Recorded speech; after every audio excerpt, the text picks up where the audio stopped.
बिस्मिल्लाहिर्रहमानिर्रहीम। अस्सलाम वालेकुम वरहमतुल्लाहि वबरकातुहू। इस प्रोग्राम में हम ये जानेंगे कि बीवी लापता शौहर का कब तक इंतज़ार करे।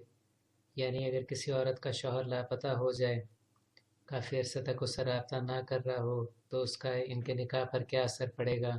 ये औरत उससे अलहदगी किस तरह से हासिल कर सकती है, कब तक इस औरत को अपने शौहर का इंतज़ार करना होगा। हज़रत साद बिन मुसैब रज़ी अल्लाह तआला अन्हु से रवायत है कि हज़रत उमर बिन ख़त्ताब रज़ी अल्लाह तआला अन्हु ने फरमाया, कहा, अगर किसी औरत के शौहर की कुछ खबर ना हो कि वो कहाँ है, तो ऐसी औरत अपने शौहर का 4 साल तक इंतज़ार करे। इसके बाद इसकी इद्दत शुरू हो जाएगी, जो कि 4 महीने और 10 दिन है। इद्दत का वक्त गुजारने के बाद ये औरत चाहे तो निकाह कर सकती है।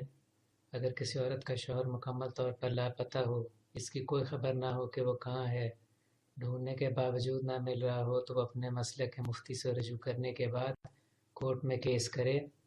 कोर्ट या तो इसी वक्त किसी फैसले पर पहुंच जाएगी या इस औरत को लापता शौहर के इंतज़ार का वक्त देगी। अगर इस वक्त के दौरान शौहर नहीं मिलता तो इनका निकाह फसख कर दिया जाएगा, ख़त्म कर दिया जाएगा।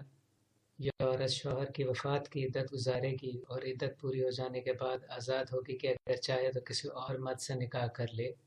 अगर इस औरत ने किसी और मर्द से निकाह कर लिया और इसके दौरान इसका पहला शौहर वापस आ गया, तो इसका निकाह फसख हो जाएगा और वो इद्दत ख़त्म होने के बाद पहले शौहर के पास चली जाएगी। अगर आपने अभी तक हमारे चैनल को सब्सक्राइब नहीं किया तो प्लीज़ सब्सक्राइब करें। इस वीडियो को लाइक और शेयर करें ताकि ज़्यादा से ज़्यादा लोगों को इसका फ़ायदा पहुंच सके।